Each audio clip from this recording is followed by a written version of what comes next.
Well, something a little different today.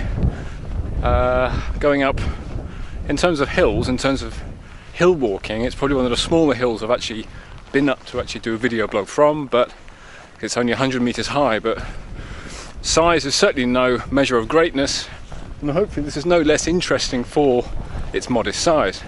I'm headed up this hill here called Dun E, and I am on the island of Iona.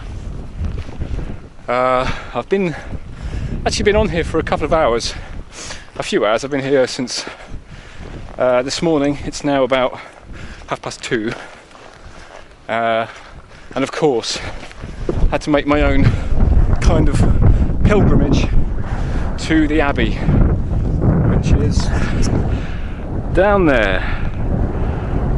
A familiar sight. Most people probably seen it, if not up close and personal, but they've probably seen it in pictures. It's quite a famous, well-known spot. Give you a little bit more on the Abbey in a bit, but for now, Iona itself, that's the northeastern end, and it goes all the way the southwest is over there. It's at its widest point around a mile wide. At its longest, I think it's around 3 miles, and it's as is obvious with a hill that's only 100 meters high. That's its highest point. It's not an enormous. It doesn't have a big backbone like some of the Hebrides do. It's quite low lying, and there's a thriving community here, stretched out for the most part along this eastern shore. The western side, if you go over the top of this hill down to the other side, is much more rugged, and there's no settlements there. So it's a rocky shoreline and a few beaches. But eventually, if you keep walking down the coast, you get to a golf course and civilization once again. The village, the main village there, which apparently is just called the village, it's called Bailey Moor, Big Town. But obviously, it's anything but. Even in Highland terms, it's quite small.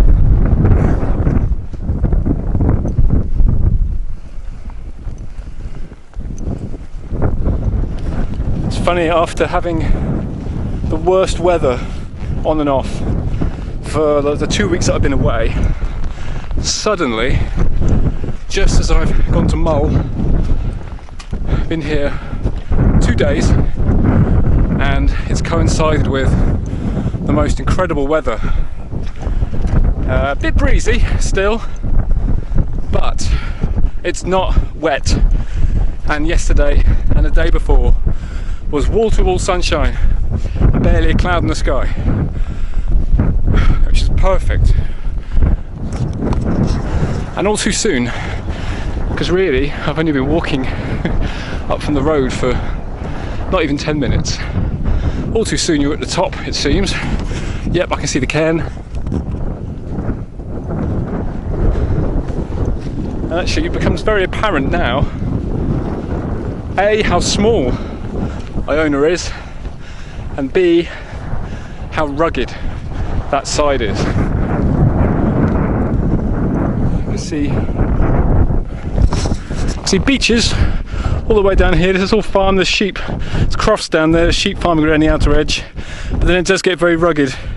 Now it's very bright, so I can't see if I'm pointing in the right direction, but out that way is the Treshness Isles. Staffa is over there somewhere. Lunga is out here somewhere, and I forget the name, is it Balmore or something like that? Dutchman's Cap, I think it's called. It's a big flat one there, a big flat island over there with a big bump in the middle. The Treshness Isles. Very, very important places for seabirds. I would love to have taken a boat trip out to those places, and especially Staffa, to see Fingal's Cave, you know, where the basalt columns are. But as with most things this time of year, in places like this, they don't actually start these trips again. Things don't open, excuse me, until till April. I'm in mid-March now, mid to late March, and the summer season, the crazy season, doesn't really kick off for another couple of weeks. So this is still very much low season, so annoyingly Staffa is still off bounds. So it's you have to weigh up, I suppose, what you want from a holiday. If you come places like this, you're thinking, do I come in the summer where it's going to be so busy and there's going to be people everywhere, it's going to be thronged, the roads are going to be thronged with coaches and motorhomes and cars, and all the ferries are going to be full? Or do you come this time of year when everywhere's very quiet? The weather could be a bit of a mix of everything, but you do get to see it when it's very, very beautiful and peaceful and calm. I'm of two minds, really. I'm loving the peace and quiet, but also I'm gutted that I can't actually get out to places like that.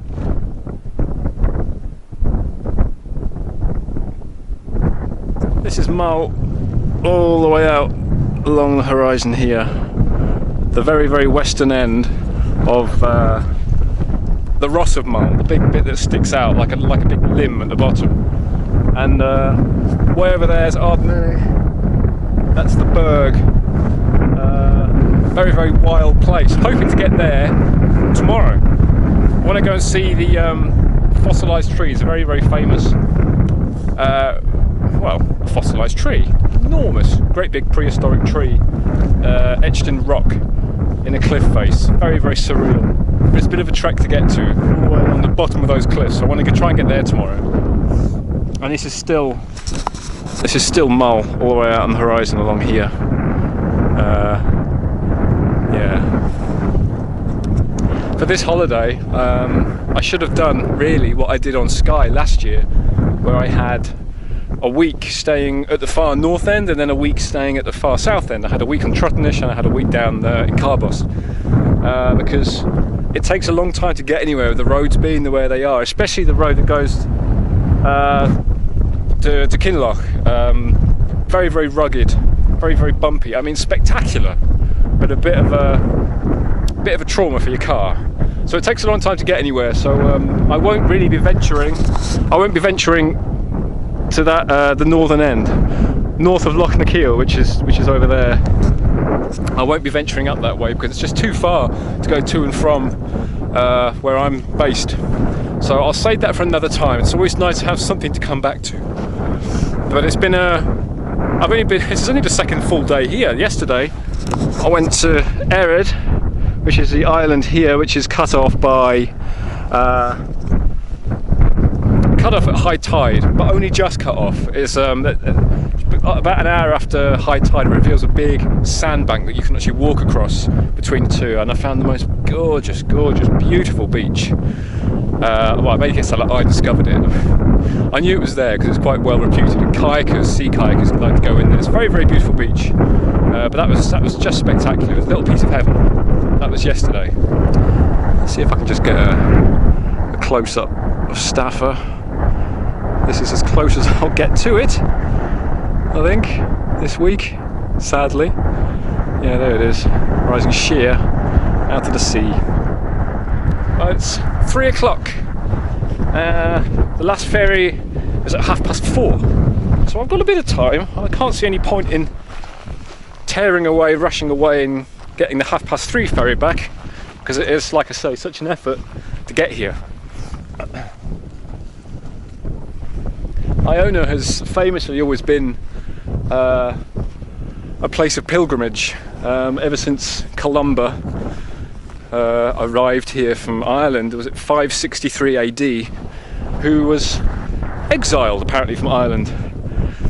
I read somewhere that he landed originally on was it Mull of Kintyre, I think, or somewhere in Dumfries and Galloway, but they could still see Ireland. So he didn't want to see it. He didn't want to be able to see Ireland still. So he and his followers, his associates who had gone with him, they all came a bit further north and came to Iona. And it was here that they established a settlement and founded a monastery, famously, on the site. It's on that site that the Abbey is now constructed. and he that supposedly brought Christianity to Scotland, to the Picts and the people of these islands of the west. But he's believed to have landed in the far south of the island, so way over that way. There's another bay, there's a beach over there, and that's where he's believed to have come ashore.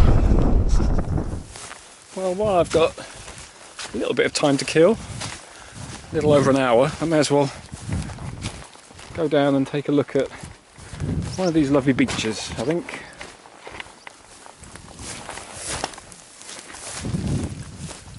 Got to be careful of the time though, because like I say, the last ferry is at 4:30 and I will be stranded here if I miss that, which wouldn't be a bad thing necessarily. There's a hotel I can stay in which has, I'm sure has beer, so it would be fine.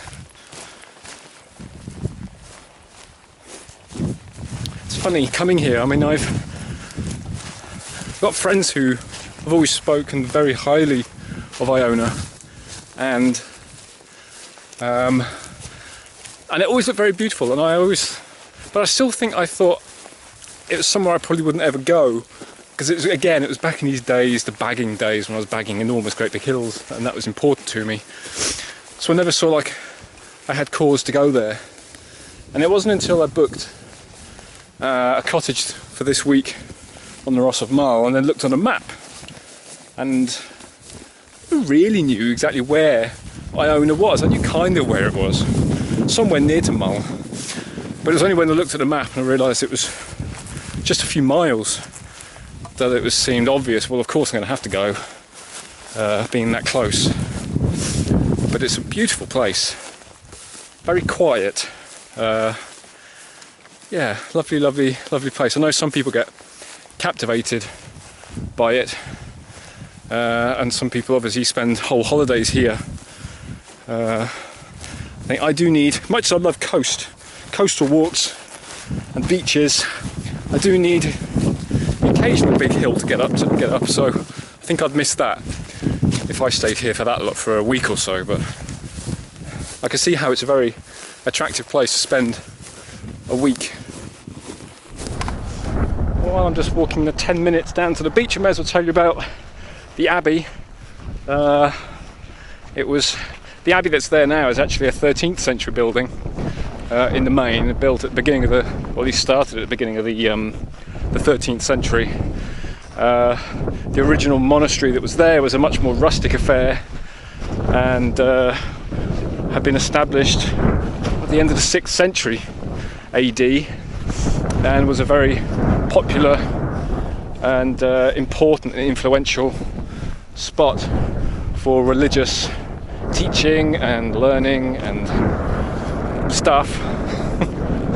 And but it suffered waves of Viking attacks in the 8th and 9th centuries, and fell into some hard times, and a lot of the valuables and relics and important religious documents that the monks had, they actually took a lot of them over to Ireland, where it was going to be safer from all these attacking Viking hordes who were coming and actually killing monks and plundering shrines of precious metals and all that kind of thing, and taking their whatever worldly goods they had that they treasured. Are they supposed to have worldly goods? All their religious things, their religious symbols and trinkets and stuff.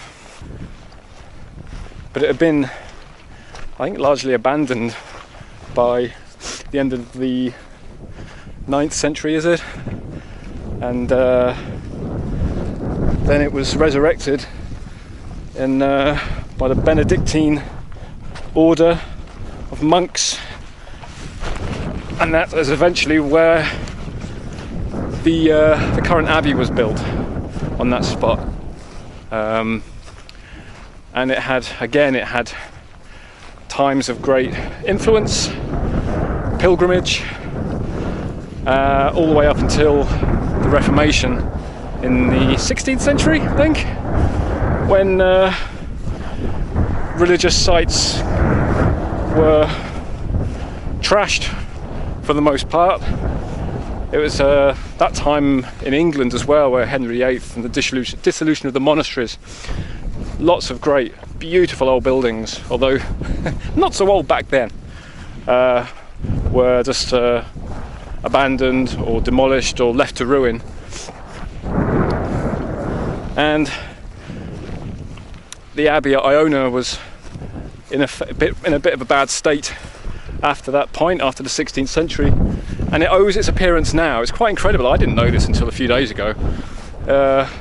It owes its appearance now to the Duke of Argyll, who saw fit to restore it at the end of the 19th century. He started making plans to actually restore it to its former glory, and it took decades. I think it was only in 1965 or something that it was actually finally restored to look like it does now.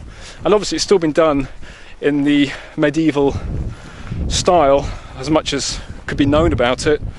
So it looks, for all intents and purposes, like a medieval abbey. It's very impressive.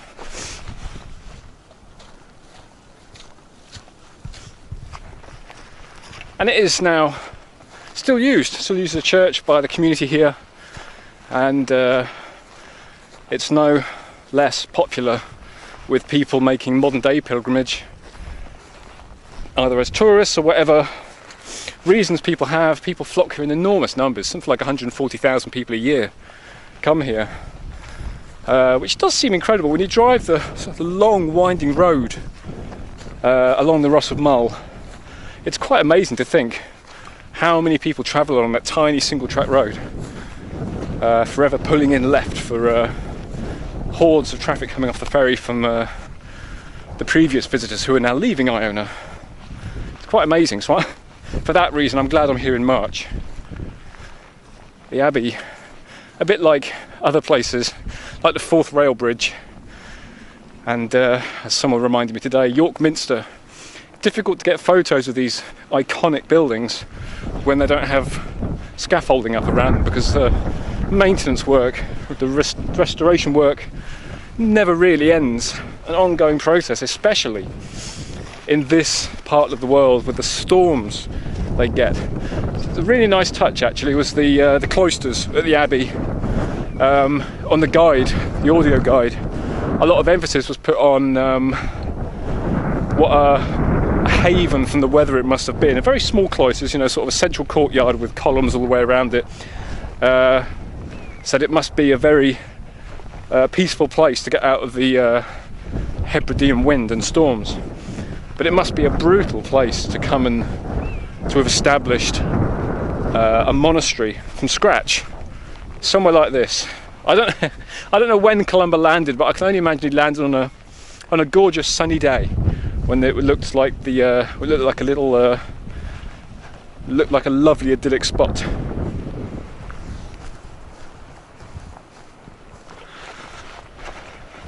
Well, down at the shore, got down here fairly quickly, which is quite reassuring that I can get back in time to get the ferry all the way back up the hill again. I just wanted to go and walk on some nice white sand, really.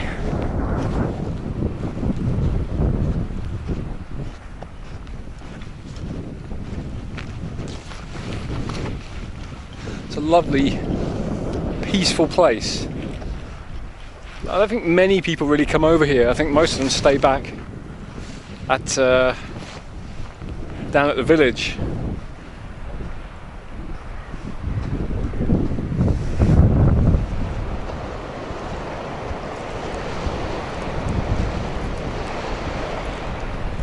Well, I hate to leave when you've been here 5 minutes, but time's pressing on. I want to at least make sure I get back up the hill in good time, because romantic an idea as it sounds, getting stranded for the night, I'd sooner not. Got things to plan for tomorrow. I'm going to be off early on what is supposed to be another blue sky day. So, back up the hill.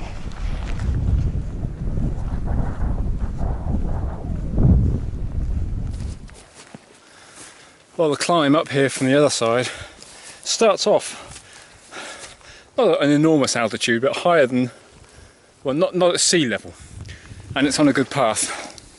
So barely even noticed that, but it's much more noticeable ascending from this side all the way down from the sea. Ooh, it's a bit rougher and boggier. Everything you'd expect from a west coast mass of rock and heather.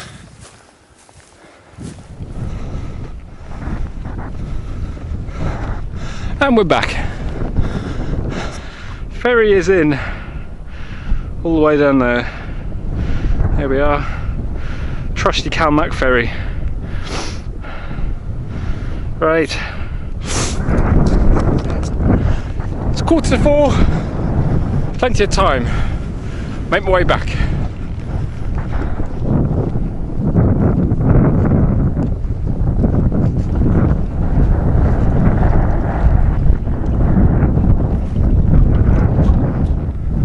And just like that, we're back to civilization.